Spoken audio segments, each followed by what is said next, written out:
안녕하십니까. 이곳을 주목하라 김원주 부장입니다. 최근 토지거래 허가구역 발표 후에 이제 빌라 시장이 새로 재조명을 받고 있어갖고 우리 여기에 대해서 한번 설명을 드려볼 건데요. 오늘 이제 토지거래 허가구역이 어떤 식으로 지정이 됐고 어떤 내용을 포함하고 있는지 그 규제 내용에 대해서 설명드리고 요즘 왜 빌라 시장이 뜨고 있는지에 대해서 설명을 드릴 테니까요. 끝까지 시청해 주시길 바라겠습니다.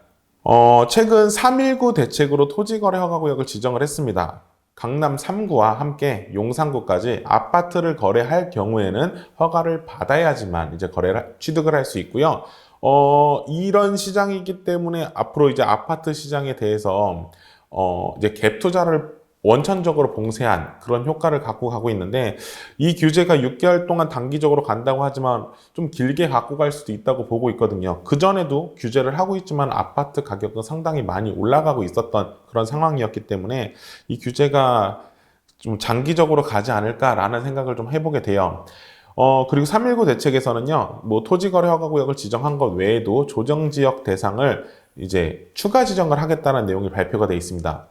조정지역이 추가로 지정이 되게 되면은 양도세나 취득세 그리고 대출에 대한 부분들이 이제 중과되거나 규제가 좀 강화되기 때문에 투자자들 입장에서는 조금 뭐 꺼림칙한 부분들이 있어요. 그래서 이 시장을 통해서도 이제 투자하시는 분들이 이제 계획을 잘 세워야 되는데 뒤에서 다시 한번 설명드릴게요. 금융가계 대출 관리라는 부분과 주택시장 거래질서 확립, 주택공급 기반 강화에 대한 내용들도 포함되어 있는데 가장 중요한 게 토지거래 허가구역이 지정되고 조정지역이 확대되겠다는 내용, 이 내용이 이제 이번 3.19 대책의 가장 중요한 부분입니다. 그럼 왜 지금 이런 규제지역 안에서 아파트가 될 수 있는 이제 빌라에 대한 투자가 많이 늘어나게 됐냐면요. 일단 빌라는 갭 투자가 가능하기도 하고 소액으로 이제 들어갈 수 있는 부분 때문에 이런 투자가 이쪽으로 좀 많이 몰리고 있어요. 근데 이런 말 좀 들어보지 않으셨어요? 아파트는 얼죽신이다 라는 내용이 이제 많이 요즘 신조어처럼 많이 불려지고 있는데요. 다음 기사 보면서 한번 말씀드려 볼게요. 얼죽신이라더니 신축, 구축 가격차가 더 커졌다 이런 내용 나와 있고 이른바 얼어 죽어도 신축 현상 이런 게 나타나 있는데 이게 왜 그러냐면 아파트 자체가 공급량도 많이 줄고 있지만 신축에 대한 선호도가 상당히 높아요. 뭐 입주자들에 대한 뭐 커뮤니티 시설이라든지 아파트 시설 자체가 워낙 좋기 때문에 이런 현상들이 두드러지고 있는데 지금 빌라 시장에서도 얼죽신이 유행하고 있습니다. 왜 그런지 그 이유 한번 설명드려 볼게요. 24년 1월 10일에 발표된 내용인데요. 주택 공급 활성화를 위해서 24년 1월부터 27년 12월까지 지어진 주택에 한해서는 혜택을 주겠다는 내용이 있습니다. 그 내용이 어떤 건지 좀 자세하게 볼게요. 10대책의 주요 내용인데요. 24년 1월부터 27년 12월까지 이거는 88대책에서 27년까지 연장을 해줬어요. 전용 60제곱미터 이하의 수도권 6억 이하의 주택을 매입하면 단 비아파트입니다. 다가구 도시형 생활주택, 오피스텔, 다세대 주택입니다.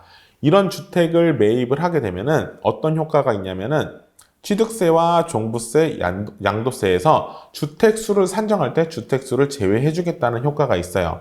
여기서 취득세 부분에 대해서는 여기서 주택수에서 빠진다고 하는데 그 기간은 27년 12월까지는 주택수에서 계속 제외를 해주겠다고 이렇게 발표를 했습니다. 좀 더 자세히 보면은요. 취득할 때 어떤 식으로 주택이 제외가 되냐면은 만약에 내가 2주택자입니다. 원래 강남에 아파트 한 채를 갖고 있었고요. 두 번째 주택으로 용산에 있는 빌라를 샀어요. 일시 대책에 포함되는 그런 주택이에요. 6억 이하의 신규 주택이에요. 25년도 3월에 매입을 했는데 이럴 경우에 이 홍길동이라는 사람이 아파트 한 채에 빌라 한 채를 만약에 일시 대책이 포함이 안 돼 있다고 하면은 1 플러스 1주택이 돼서 8.4%의 취득세를 내게 돼야 되고요. 만약에 일시에 포함이 돼서 주택수에서 제외가 된다고 하면은 1 플러스 0이 돼서 취득세는 1.1%가 나오게 됩니다. 이런 식으로 취득세 감면 효과가 있기 때문에 이렇게 신축을 좀 찾는 현상이 좀 있고요. 그리고 종부세에서는, 그러니까 보유할 때, 이제 종부세에서는 어떻게 주택 제외 효과가 있냐면요. 2주택과 3주택 같은 경우에는 종합부동산세 세율이 거의 2배가 차이 납니다. 근데 만약에 주택을 두 채를 갖고 있는 상태에서 일시대책 주택을 하나 취득했을 경우에 주택수 산정할 때 일시대책에 포함되는 주택은 주택세에 제외되기 때문에 세율이 2주택 세율로 낮아지는 효과를 갖고 갈 수 있어요. 이런 부분이 있고, 그럼 취득 보유에 대해서는 이제 말씀을 드렸고, 양도시에는 주택수가 어떻게 빠지게 되는 거냐면요. 지금까지 이제 조정지역에서 주택이 2주택자 이상인 경우에는 양도세가 중과가 되고 있었는데, 한시적으로 그 중과 배제 혜택을 계속 주고 있었어요. 지금 현재는 26년 5월 9일까지 이제 그 기간을 혜택을 줬는데, 이게 이제 유지가 될지, 이제 멈출지는 아무도 모르는 상황이고요. 근데 일십 대책의 소형 주택을 매입했을 경우에 어떻게 적용이 되냐면은, 내가 아까 1주택을 갖고 있는 상태에서 조정지역입니다. 용산에 있는 1주택을 샀을 경우에 2주택에 대한 세율, 이제 그러니까 기본 세율에다가 플러스 20%포인트에 대한 세율이 더 붙게 되는데, 이 1주택에 대해서는 이제 그 주택수에서 제외를 해주겠다는 거예요. 그러면은 이 20%포인트에 대해서 이제 추가 세율이 안 붙는다, 이런 내용이라고 생각하시면 돼요. 그러니까 양도시에도 일시대책에 적용되는 주택을 샀을 경우에는 이 중과 세율이 적용을 안 받게 될 수 있다라는 내용이 여기에 포함되어 있는 거예요. 주택수 산정의 제외. 그렇기 때문에 일시대책에 포함되는 신규 주택을 취득하시려고 하시는 분들이 상당히 많고요. 한 가지 또 있어요. 6억 이하의 신규 주택을 매입하게 되면은 주택임대사업자를 활용해서 취득세 감면을 받는다는 등, 아니면은 거주주택 비과세를 받는 이런 혜택들도 있기 때문에 이렇게 선호 현상이 두드러진다고 보시면 좋아요. 또 한 가지 더 말씀드리고 싶은데, 일시대책과는 조금 다른 내용인데요. 청약시에 이제 주택수에서 제외되는 주택을 좀 찾으시는 분들이 많은데, 최근에 이제 법이 개정되면서 수도권에 전용 85제곱미터 이하의 공시지가 5억 이하의 소형주택 비아파트를 갖고 있게 된다면요. 다음 청약을 낼 때 내 주택수에서 배제가 되기 때문에 이제 무주택으로 청약을 지원할 수 있는 이런 장점이 있습니다. 그렇기 때문에 이제 아파트가 될 수 있는 이제 그런 빌라를 가지고 있다가 거주를 하고 있든지 소유를 하고 있다가 청약을 넣는 이런 젊은 세대들도 이런 시장에 접근하는 경우가 많다는 것도 좀 설명을 드려보고 싶었어요. 최근에 아파트 가격이 상승할 거란 얘기 많이 들어보셨죠? 그 이유 중에 하나가 공급량이 감소해서인데요. 아파트 공급량이라는 게 하루 이틀 사이에 늘릴 수 있는 그런 내용이 아니기 때문에 이제 공급량이 지금 엄청나게 감소하고 있단 말이에요. 다음 그래프 보시면요. 26년, 27년, 28, 29년도 보면은 공급량이 진짜 말도 안 되게 10,000세대 미만으로 떨어지는 걸 보실 수 있는데요. 원래 적정 수요는 4만 가구 이상이 공급이 돼야 돼요, 서울에는. 그만큼 공급이 줄기 때문에, 공급이 줄고 수요가 늘어나게 되면 당연히 가격이 올라갈 수밖에 없잖아요. 그래서 아파트 가격은 앞으로 이제 상승세로 접어들 예정이고요. 아파트뿐만 아니라 비아파트 공급도 상당히 감소하고 있습니다. 21년도를 기준으로 봐서 비아파트도 공급이 상당히 줄고 있는데요. 그 이유 중에 여러 가지가 있겠지만, 일단은 서울의 노후주택가는 대부분이 재개발지로 지금 추진을 하고 있고, 그만큼 땅값이 많이 오른 부분도 있고요.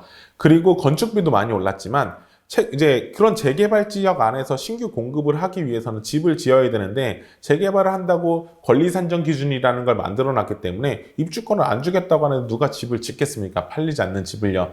그렇기 때문에 이제 공급이 감소한 이유도 상당히 많습니다. 그리고 대출이 많이 늘어났고 PF에 대한 부분들, 이런 부분 때문에 건설 경기가 상당히 지금 안 좋잖아요. 이런 부분 때문에 공급은 계속 감소하게 될 거고, 이제 우리 같은 경우에는 이제 이런 신규 주택을 매입을 하고 싶어도 공급이 없기 때문에 이제 그만큼 수요가 좀 늘어나는 단계에서 이런 물량에 대해서 이제 앞으로 이런 가격들도 이제 상승 여력이 충분히 이제 남아 있다고 보고 있어요. 지금까지 설명드린 부분 다시 한번 정리해 드리도록 하겠습니다. 아파트 시장뿐만 아니라 지금 빌라 시장도 신축 매물에 대한 수요가 상당히 많아졌는데 물건이 많이 부족한 상황이고요. 일단 많이 찾는 이유 중에 하나가 세제 혜택을 받기 위해서입니다. 일시대책의 주택수 제외에 대한 효과, 그리고 주택임대사업자를 활용한 거주주택 비과세라든지 취득세 감면 효과가 있고요. 청약 시에는 또 주택수에서 제외되는 이런 효과가 있기 때문에 이런 신축 물건을 많이 찾고 있다는 거 여러분도 좀 알고 계셨으면 좋겠고요. 일단은 아무 빌라나 살 수 있는 그런 건 아니고요. 이런 재개발 지역의 아파트가 될 수 있는 곳, 그리고 이런 규제 지역 안에서도 아파트가 아닌 비아파트이기 때문에 아직도 투자를 할 수 있다는 점, 강남 용산에서도 이렇게 투자할 수 있는 기회가 있다는 거, 그런 거 알고 투자를 계획하셨으면 좋겠습니다. 이런 정책들을 가지고 이제 투자를 하실 때 이제 고민들 많이 되실 건데요. 저희 세종국토개발과 함께 하시면은 도움 많이 드릴 수 있으니까 이제 하단에 있는 연락처로 연락 주시면은 저희가 친절히 안내 도움 드리도록 하겠습니다. 오늘은 이제 규제 지역에서 우리가 어떻게 투자를 해야 되는지에 대해서 설명드려 봤습니다. 감사합니다. 이곳을 주목하라 김원주 부장입니다.